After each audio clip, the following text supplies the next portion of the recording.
Hey everyone, this is Kevin T. Rodriguez, film critic of iCritic.net, and let's talk a little bit about Dragon Ball Z and this news about Team 4-Star ending their Dragon Ball Z abridged television series. Well, it's not television, it's YouTube. It's their YouTube series that satirizes Dragon Ball Z for all of its wonderful flaws. Look, there are shows that are personal favorites of all of ours, despite having massive flaws with the story. For example, Friends is a favorite for a lot of people. My mom loves Friends. But what is Friends essentially if you boil it down to a sentence? Friends have sex with one another on a weekly basis. Who's sleeping with who? Who's cheating on who? Like, basically, with the exception of the brother and sister, everyone's sleeping with each other to the point where sex has no meaning. And it's especially obvious when you're doing this on a marathon mode. It's a fairly shallow show, but we watch it because it's funny. And, Sailor Moon's one of mine. What are some of the criticisms? Overused animation, Power Ranger storyline. Why do I love it? Because the characters are lovable and I love the music. And then you have Dragon Ball. Well, Dragon Ball Z for a lot of people. I love Dragon Ball because of the story it tells. I like the overarching design. I like the unique animation. I love the characters. Goku is a strong character, especially when you start from episode 1 of Dragon Ball like you're supposed to, but not like a lot of people have.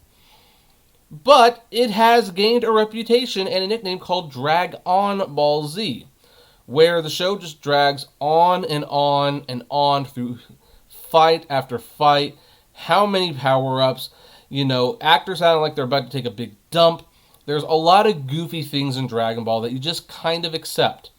Now, even the Japanese admit this, which is why they have Dragon Ball Kai, where they try to cut as much of the filler out. But before they did it, a little YouTube channel called Team 4-Star decided they wanted to get in on the game by taking the series, editing it down to its core scenes, and making a big joke out of it. And when you watch the series, it was not only funny, but you could tell that they really did love Dragon Ball Z, but they were they were kind of looking like, look, we know this show has problems. We know it's goofy as heck, and we don't care. We're going to make this anyway, and we're going to make fun of it, but it's going to be like a tribute as well. And they had gone through most of the series, but we're not going to see them take on the Boo arc, because they have released a statement that they are ending. And more likely than not, I believe it is because they are just so tired of dealing with Funimation and their lawyers. This comes via their Patreon, and it says, the end of DBZA. Hey folks, Scott, aka Kaiser here.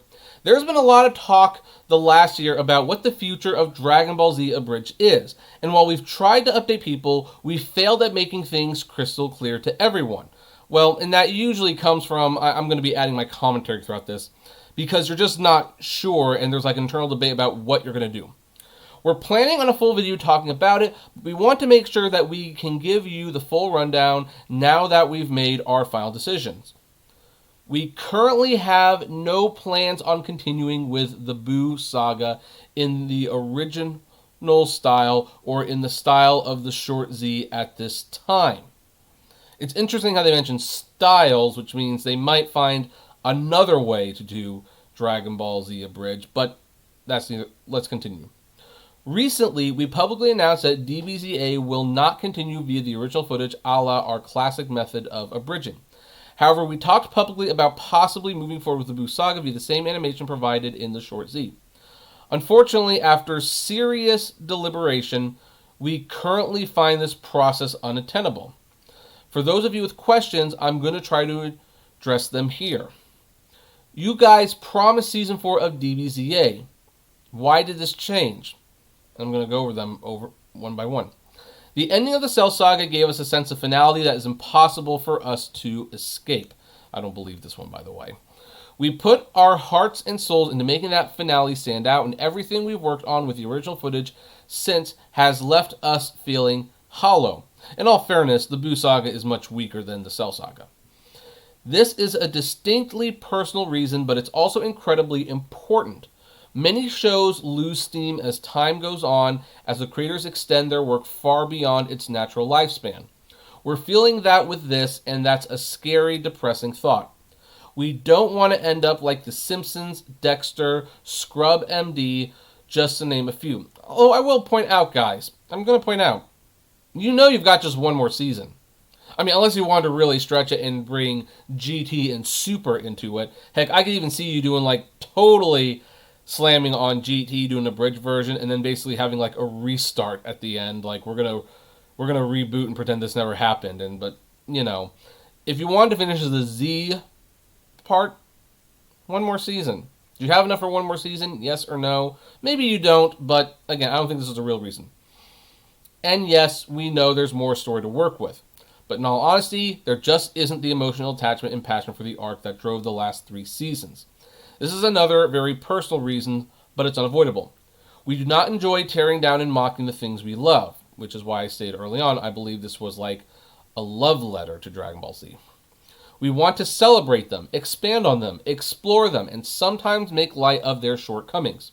That's what gave you the best of DBZA up until now, and ultimately, we find ourselves at odds with that approach and the majority of the Buu saga. 2. We're burned out on the original method in general. It's been an absolute blast to bring DBZA to life, but after 11 years of the same project, in all fairness, that's a long time, it's gotten oppressive, which again is a scary thought. We love DBZA, or I love DBZA, she says, more than anyone on the planet. Not because it gave me this job, not because it helped pay the bills, not because it got me invited to conventions, because it made me a better person, a better writer, a better director, a better actor, a better editor, a better worker. Okay? I learned so much while working on DBZA, and I got to express my love for comedy, drama, and Dragon Ball to the world. Anyone who's seen me talk live about the finale of 60 has seen me coming to tears when we talked about how proud I was to show to everyone and how overwhelmed I was to hear such a positive response. Just how happy I was to be able to share something I worked on with all my heart with all of you guys. The idea that we could come to resent the series by forcing ourselves to work on it past the point where we feel artistically fulfilled, that's awful. And I can sympathize with that. And I honestly hope you can all understand why. But it's not just me. Nick and Kurt have also lost their steam with this approach due to the limiting nature of the production and our aforementioned perspective on the Buu saga as a whole. 3. Now this is where I think the real issues are coming in. Those last 2 reasons, they're probably valid, but I think they wouldn't be as valid if these issues did not persist. 3. Our YouTube channel is our primary source of revenue.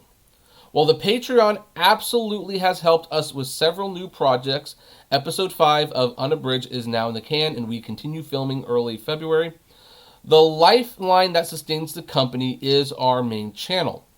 Copyright claims have put us at risk of losing that channel and our livelihoods in jeopardy.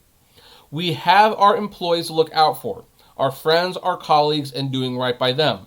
By striving to create original, monetizable, copyright-friendly content that also carries our heart and soul as creatives is undeniably important.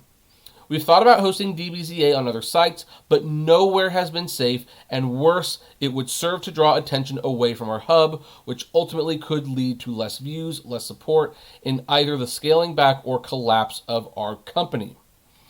I think this is a bigger concern for them than the whole artistic thing, but you know. And frankly, I say this with all due respect, the expansion of our company to better fulfill the creative wants and needs of our employees and financial stability of all therein is paramount here. And I'm not saying they're wrong for feeling this way, by the way, but this is just more important. 4. Our relationship with other companies have been strained by the nature of DBZA. Fair use exists in a nebulous area. Even though we believe in it wholeheartedly, that doesn't mean there's no trouble between us and the copyright holders, and that tension leaks into the ecosystem in which we look to coexist with other companies, as writers, actors, etc. We want to ease this tension moving forward. Now, some of you might look at this and say that's a cop-out because it's like, oh, you mean you want to get in bed with the companies that have been taking you down? Well, here's the thing. As much as I dislike Disney, for example, like, if they offered a sponsorship right now, I would take it. I would love to work at Disney. I have been hugely critical of their practices, their business, their price hikes, everything, and yet I would be happy to work at Walt Disney Animation Studios. I would. So I can understand where they're coming from on this. 5. We've mentioned the nebulous nature of copyright. Over the course of the last 11 years, we've avoided major legal challenges, but we cannot continue to press our luck in this regard.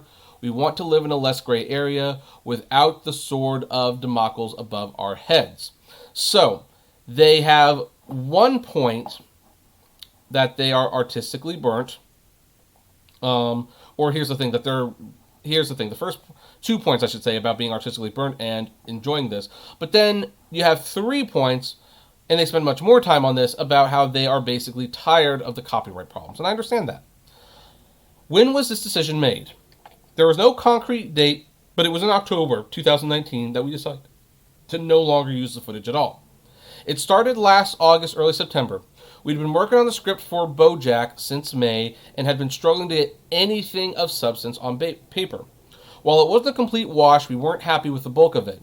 We'd also restarted the scripting process a couple times, trying to approach it from different angles, but we found ourselves at wit's end. So we started to reflect and talk about the nature of our struggling, and Nick, Kurt, and I came to the conclusions I gave you the above. At that time, we'd already written out several of the short Z, and we were looking forward on moving on those before the year's end. They were originally conceived solely as connective tissue between Cell and Boo. We quickly realized that if we could get things rolling, we could possibly continue working on Dragon Ball Abridged via the short Z, potentially solving the majority of our problems. But I believe they thought about the contract, the copyright things more. I actually made this post on the Reddit after BoJack was canceled, and we totally borked the announcement of said cancellation. It reflects a lot of what's said here. However, it was over the course of the last 2 weeks that we started to realize continuing via the short Z was unattainable as well. You mentioned continuing. Well, here's the thing. This is a long thing. And I think overall, the message is clear. They wanted to do it in the way they had been doing it before, but hey, they're at odds with the companies and the copyright holders. And even though it is fair use, it is parody, it is satire, the copyright holders don't care, and they're going to hassle them, and this is their livelihood. And so they tried this new format where they could probably do it without the copyright holders breathing down their necks, and yet it just didn't work. They have to call it a day. So, am I sad to see them go? Yes. I hope that they make something new, though. I'm going to continue to stay subscribed to them. It's a shame that no one at Funimation has a sense of humor, although Funimation is definitely not very high on a lot of people's nice lists these days. And hey, let's enjoy what we have. If I were everyone, if you really like Dragon Ball Z Abridged, I would save as much of it on your personal hard drive as possible, because something tells me the legal problems are going to continue. Funimation and Toei Animation will continue to copyright strike these, and I think at some point they're just going to have to let it go. Like, they don't want to do it. Dragon Ball Z Abridged also did inspire like Sailor Moon Abridged, Yu-Gi-Oh! Abridged, which is my personal favorite. But they will always be the first. They did it the best, and it's sad that it had to end this way. But hey, to bigger and brighter things, right? And now I'd like to ask what you think about this. Do you believe their reasons? Do you think this is because they're burnt out, or more because of copyright? Or maybe you think it's a little bit of both. I would love to know. Comment below, like, favorite, share, subscribe. And as always, flame responsibly. Have a good one.